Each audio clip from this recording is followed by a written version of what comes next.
This is Olivier Hickman from Wine Uncovered.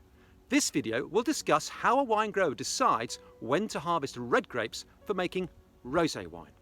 In an earlier video, I interviewed a leading grower in Vaqueras about the methods he uses to decide when a parcel of red grapes is ready to harvest for making red wine. And you can view this video by clicking on the link above or by visiting the Wine Uncovered YouTube channel page. Red grapes are also used for making rosé wines, and a grower will take a very different view about when a parcel of red grapes is ready to harvest, if the intention is to make rosé wine rather than red wine. This is because they are looking for a very different balance of characteristics in the grapes. The juice of a red grape, red or white, has no colour. It is the skin that gives the colour and the tannin to a wine. The shorter the contact with the skin, the less colour and the less tannin imparted into the wine. Now for red wine, red grapes are crushed and the juice is fermented with the skins in order to achieve a good extraction of colour and tannin from those skins. As such, it is important that the skins are fully ripe, as unripe skins will give less colour and harder, drier tannins. But as the skin ripens, the juice in the pulp of the grape also ripens, which means acidity concentration continues to fall and sugar, thus potential alcohol, continues to rise. In addition, as the grape ripens, fruit flavours evolve. So the skin of the grape plays a leading role in red wine production. But for rosé wine, red grape skins only have a short walk-on part. The skins undergo a very short contact with the juice in order to extract a little colour, enough to give a rosé colour, before the skins are removed. This is typically achieved by placing the red grapes in a wine press to extract rosé coloured juice.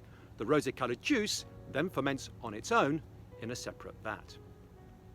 Given the brevity of the skin contact for the rosé wine, it is not necessary for the skins to be fully ripe. As such, the wine grower can pick the grapes earlier than he or she would do for red wine.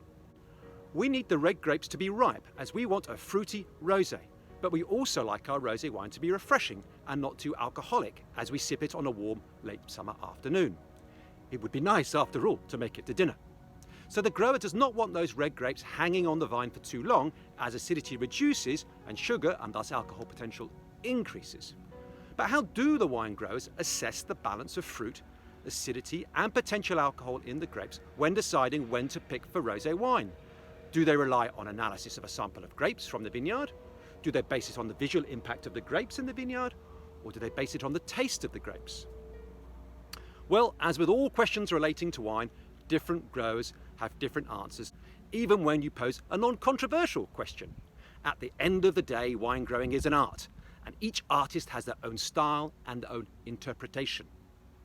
I am here to talk with Christophe Jaume from Vignobles Alain Jaume to discuss with him how he and his brother Sébastien decide when it is the right time to harvest red grapes to make their wonderfully fruity and refreshing Cotes du Rhone Bellissime rosé wine.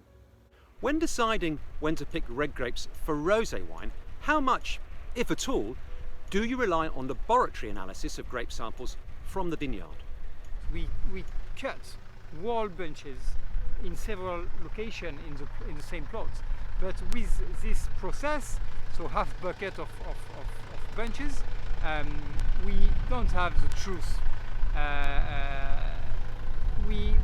We really have and face difficulties to get a match between what we expect we pick and what will be the final alcohol level. So let's say that most important is to have a look of your vines. The leaves must be doing the photosynthesis. They must be green, meaning that they are in good condition for the photosynthesis. And then the berries themselves, the skin taste for us deliver enough from what we need to know to decide harvest. So for you, human examination, that is the sight and the taste, is more important than any laboratory analysis that might be done. I must be honest with you. The rosé that we are picking today, the rosé grapes, I can't tell you exactly what is the level, the alcohol level. We could have made this analysis, but we know that it's not the priority. The priority is the balance between the acids and the sugar, and this is more and more false. If you just pick some berries, for sure you will not get the truth at the end in your vat. So Christophe, what is the first visual indicator on the vine that suggests to you that the red grapes might be ripe enough for making rosé wine? Well, altogether for rosé you are thinking a little bit like you will think for white, meaning you will look for a certain balance between the flesh but also the freshness you can expect to deliver after vinification.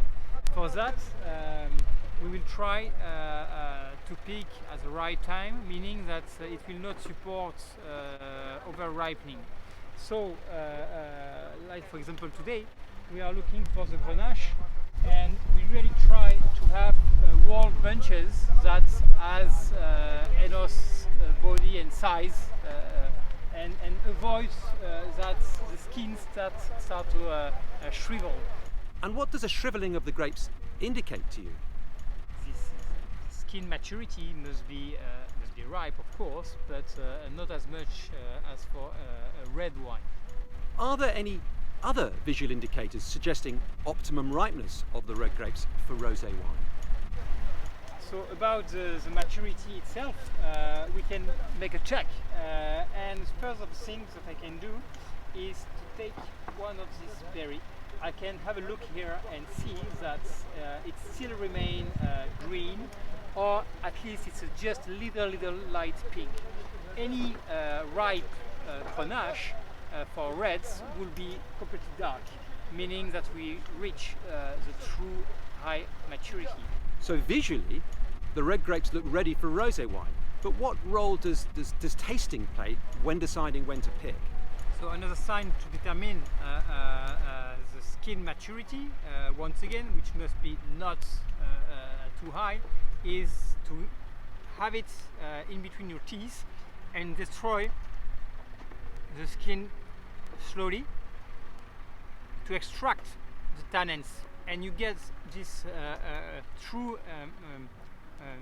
ripeness or expression of the tannins that will give you an idea of the level of maturity. When it's quite harsh and tannic, for rosé it can be what you look for, because the pulp has more importance. And we were saying that the pulp is going to be pressed and goes directly in the pneumatic press. So we look for more the pulp maturity. But for any reds, you will look for the skin to be very smooth and delicate in your palate.